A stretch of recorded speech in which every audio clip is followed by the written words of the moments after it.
नमस्कार, आप देख रहे हैं आज के न्यूज में हूं आपके साथ शुभम तेरी। चलिए बात करते हैं दिन भर की बड़ी खबरों की। सपा के प्रदर्शन को लेकर कन्नौज पूर्व सांसद सुब्रत पाठक ने दिया बयान। कहा, वोट बैंक की राजनीति के लिए सपा ने की नौटंकी।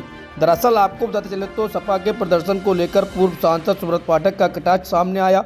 कहा कि बाबा साहब के सम्मान के नाम पर सपा कर रही नौटंकी, वोट बैंक की राजनीति के लिए सपा ने की नौटंकी। सपा शासनकाल में हुए बाबा साहब के अपमान का पूर्व सांसद ने किया जिक्र। सोशल मीडिया पर पूर्व सांसद ने जारी किया वीडियो। कहा, अमित शाह जी ने इन्हें आईना दिखाया तो विरोध के जरिए जनता को कर रहे गुमराह। रविवार को समय लगभग 4 बजे वीडियो सामने आया है। समाजवादी पार्टी के मुखिया के इशारे पर अंबेडकर जी के सम्मान के नाम पर प्रदेश भर में प्रदर्शन देखने को मिला है। मेरे कन्नौज जिला मुख्यालय पर भी मैंने जब इन प्रदर्शनकारियों की तस्वीर देखी तो इनके चेहरे से दूरता स्पष्ट टपकती नजर आई और मुझे ध्यान में आया कि सत्ता में रहते हुए किस प्रकार का यह लोग अंबेडकर जी का सम्मान करते थे, हमारे दलित साथियों का किस प्रकार के सम्मान करते थे, वो शायद कभी भुलाया नहीं जा सकता। कोई भी भूल सकता हो, लेकिन मैं समझता हूँ कि हमारे कन्नौज वासी कभी इनके उन कृत्यों को भूल ही नहीं सकते जो इन्होंने सत्ता में रहते हुए किया। लेकिन आज अंबेडकर जी के नाम पर ये चुनावी राजनीति के रूप से एक वोट की मशीन उनको समझ रहे हैं और इसीलिए शायद इस प्रकार का ये सब नौटंकी और ड्रामा इनके द्वारा रचा जा रहा है।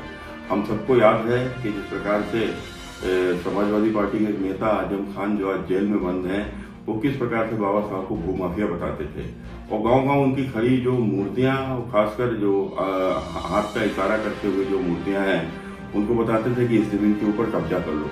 तो इस प्रकार से बाबा साहब का परिहास उड़ाने वाले लोग शायद सत्ता में रहते हुए इनके इसी इशारे पर अब आपने देखा होगा कि उस समय पर गांव-गांव अम्बेडकर जी की मूर्तियां तोड़ी जाती हैं।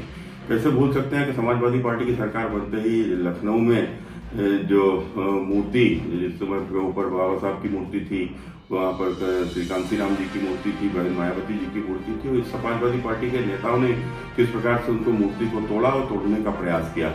और उसके साथ ही साथ जब समाजवादी पार्टी की सरकार 2012 में बन रही थी तो कैसे भूल सकते हैं कि बनते ही उत्तर प्रदेश भर के जिस प्रकार से खासकर दलितों के ऊपर जो अत्याचार हो रहे थे उसे टीवी पर साफ साफ दिखाई पड़ रहा था। किस प्रकार से उनके घर फूंक दिए गए थे, किस प्रकार से आग लगाई जा रही थी, किस प्रकार से हत्याएं हुई थी, बलात्कार हुए थे।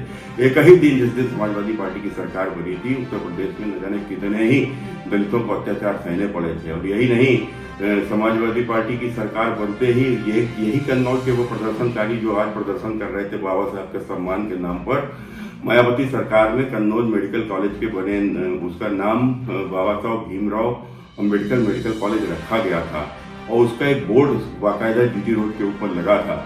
लेकिन जैसे ही समाजवादी पार्टी की जिस दिन सरकार बनी उसी दिन उस बोर्ड को तोड़ते हुए समाजवादी गुंडों ने किस प्रकार से उसके ऊपर पेशाब किए, उसको जूतों चप्पलों से पीटने का काम किया। और यही नहीं, यही अखिलेश यादव जी, इन्होंने पहली ही कैबिनेट की बैठक में उस बाबा साहब भीमराव अम्बेडकर मेडिकल कॉलेज का नाम बदल दिया। और इसके साथ ही साथ आप सबको ध्यान होगा किस प्रकार से समाजवादी पार्टी की सरकार में बहन कुमारी मायावती जी के ऊपर जिस प्रकार से हमला हुआ था और वो गेस्ट हाउस कांड के नाम से आज भी उसको नहीं भूला जा सकता।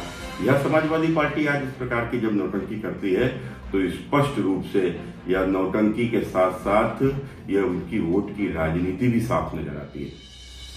तो अखिलेश यादव जी, आपने आज तक अपने इन कुकृत्यों को लेकर माफी नहीं मांगी है और जिस प्रकार के कुकृत्य आपने किए हैं, शायद यही अमित शाह जी ने बताया था कि आज आप लोग अम्बेडकर जी की बात वोट के लिए करते हो, लेकिन उनका सम्मान ना आपने किया और ना ही आपके नेता राहुल गांधी या उनके परिवार ने किया।